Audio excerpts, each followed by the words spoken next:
Olympic के बाद भी पूरे विश्व में हमारे देश के एथलीट्स के जलवे बरकरार हैं। अंडर 20 विश्व एथलेटिक्स चैंपियनशिप में सबसे लंबी छलांग लगाकर भारत की शैली सिंह ने सिल्वर मेडल जीतकर इतिहास रच दिया।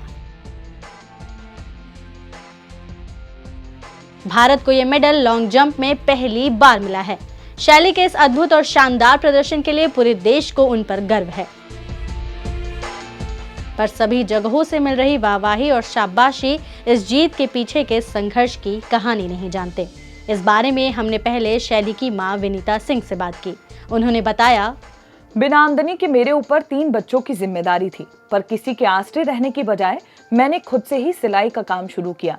मुझे मायके से तो बहुत सपोर्ट मिला, लेकिन शैली के खेल कूद से समाज के ताने भी सुनने पड़े। पर मैं चाहती थी कि मेरे बच्चे आगे बढ़ें, जिस भी फील्ड में जाना चाहते हैं बिल्कुल जाएं, अपना मुकाम हासिल करें। इसके लिए मुझे जो कुछ करना पड़ेगा मैं करूंगी। मैं हर कदम पर शैली के साथ खड़ी रही, घर में भी और खेल के मैदान में भी। शैली के इसी संघर्ष की पूरी कहानी जानने के लिए दैनिक भास्कर पहुंचा है शैली के गांव पारीछा, जो झांसी के बाड़ागांव थाना क्षेत्र में आता है, जहां हमारी मुलाकात हुई शैली के पारिवारिक नाना, उनके मामा और नानी से। शैली का झुकाव बचपन से ही खेलकूद के तरफ रहा था। इसी को देखते हुए शैली की मां विनीता सिंह, जो सिंगल मदर हैं, और उनकी नानी ने शैली को अपना पूरा सहयोग दिया। शैली का भरण पोषण उनके ननिहाल में ही हुआ है। ये है शैली के छोटे मामा सनी सूर्यवंशी। शैली के पढ़ाई लिखाई का बेड़ा इन्होंने ही उठाया था। तो स्कूल में जो कंपटीशन होते थे, उस कंपटीशन में उन्होंने हिस्से लिए।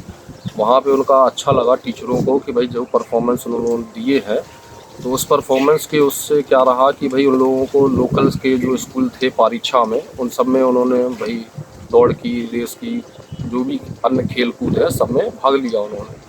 हर जगह उनके भाई फर्स्ट पोजीशन को देखते हुए फिर थोड़ा उसका विस्तार हुआ। विस्तार ऐसे कि जो लोकल में चिरगांव है, झांसी है, इन सब जगहों पे उनको ले जाया गया। भाई खेल के माध्यम से उन्हें भाई एक फेस दिया गया विद्यालय की ओर से।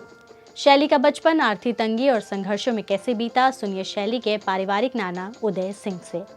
घर में नाना थे नहीं और मामा भी छोटे छोटे थे उसके, तो थोड़ी आर्थिक स्थिति में थोड़ा गंभीर हो रहा, लेकिन कड़ी मेहनत सिलाई करके माँ की नानी के सहयोग से आगे के लिए रास्ता दिखाया। ये शैली का ननिहाल है। उनकी नानी को आज भी वो दिन याद है जब शैली छोटी थी और घर के आंगन में खेला कूदा करती थी। कठिन समय से निकलकर शैली के जीत के लिए उनकी नानी आज भी भगवान का शुक्रिया अदा करती हैं। बेटा कटो है, अब जैसे भगवान ने कटो सो कटो समय। अपनी पुरानी स्थिति को याद करते हुए नानी भावुक हो जाती हैं। बहुत प्रयास करो कि उनकी मम्मी माँ ने बहुत प्रयास करो, बहुत जैसे कोई कर नहीं सकता। छोटी उम्र से ही शैली कई स्पोर्ट्स कंपटीशन में पार्टिसिपेट कर चुकी हैं, पर शैली की लाइफ का टर्निंग पॉइंट तब आया जब 14 साल की उम्र में रांची में हो रहे एक इवेंट के दौरान भारत की स्टार लॉन्ग जंपर रही अंजू बॉर्बी जॉर्ज के पति रॉबर्ट बॉर्बी जॉर्ज की नजर उन पर पड़ी। रॉबर्ट को उसी वक्त पता चल गया कि झांसी की इस नई रानी में कुछ खास है। उन्होंने शैली को बेंगलुरु के अंजू बॉबी जॉर्ज एकेडमी में ट्रेनिंग देना शुरू कर दिया और यहाँ से शैली का सफर शुरू हो गया। शैली 3 साल से अपने घर नहीं गई हैं। जीत के बाद शैली की वापसी का सभी गांव वालों को बेसब्री से इंतजार है। उन्हें पूरा भरोसा है कि शैली एक दिन ओलंपिक में भी मेडल जरूर लाएगी। शेयर और डाउनलोड करें दैनिक भास्कर ऐप।